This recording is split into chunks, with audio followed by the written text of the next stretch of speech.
নিয়ামতপুরের ৫ নং রসুলপুর ইউনিয়ন বিএনপির আয়োজনে দোয়া ও ইফতার মাহফিল। মোহাম্মদ রুহুল আমিন শেখের তথ্যচিত্রে বিস্তারিত।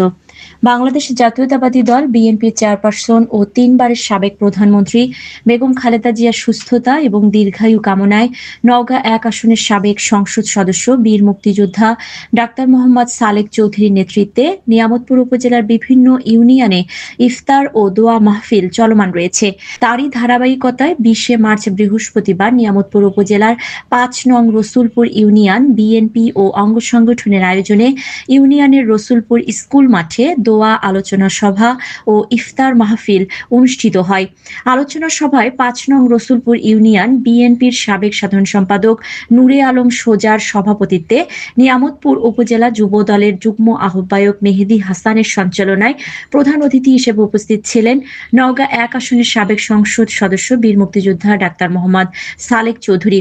প্রধান বক্তা হিসেবে বক্তব্য রাখেন বিএনপির চেয়ারপারসন বেগম খালেদা জিয়ার উপদেষ্টা মণ্ডলীর অন্যতম সদস্য ইঞ্জিনিয়ার খালেদ হাসান পাইম।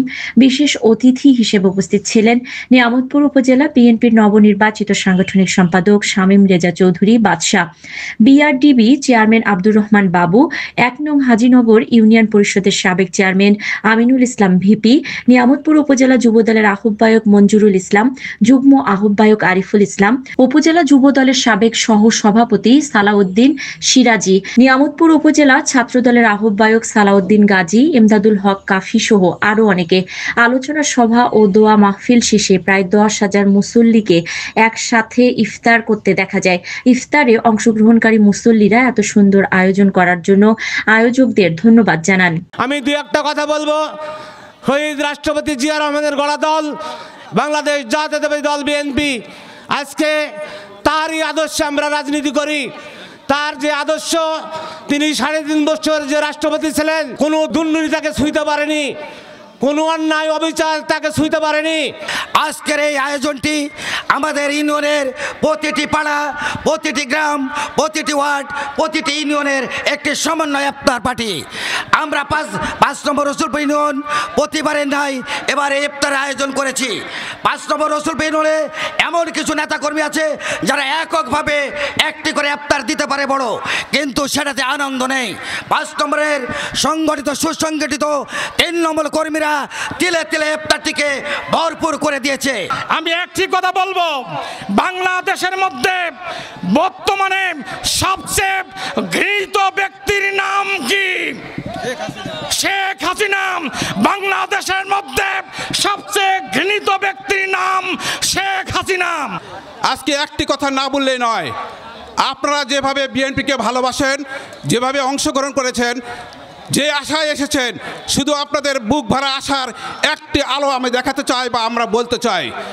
আপনারা মনে রাখবেন, ডাক্তার সালেক চৌধুরীর যেমন কোনো বিকল্প নাই, ঠিক তেমনি আমরা আশাবাদী আগামীতে ধানের শীষে মার্কা প্রতীক নিয়ে উনি আপনাদের সামনে হাজির হবেন এবং আমরা সকলে মিলে ওনাকে জয়যুক্ত করে এই নিয়ামতপুর পোস্টা সাপারের মাটিকে সর্বোচ্চ বেশি ভোট দিয়ে জয়যুক্ত করতে পারি।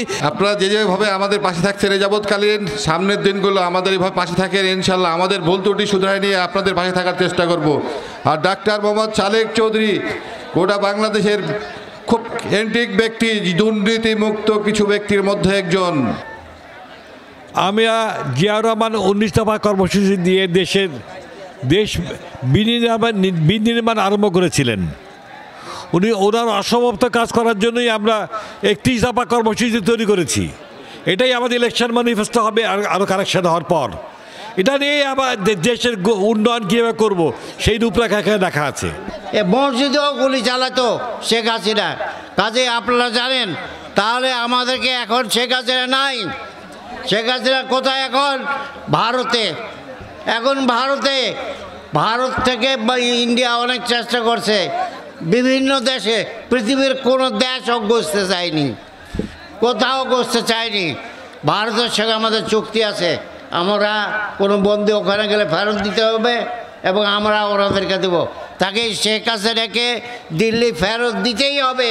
এখানে ফেরত দিলে আমরা বিচার করব, বিচার করে শেখ হাসিনার অন্তত ১,০০০ বার ফাঁসি হবে, নর্মাল বিচার করলে ১,০০০ বার।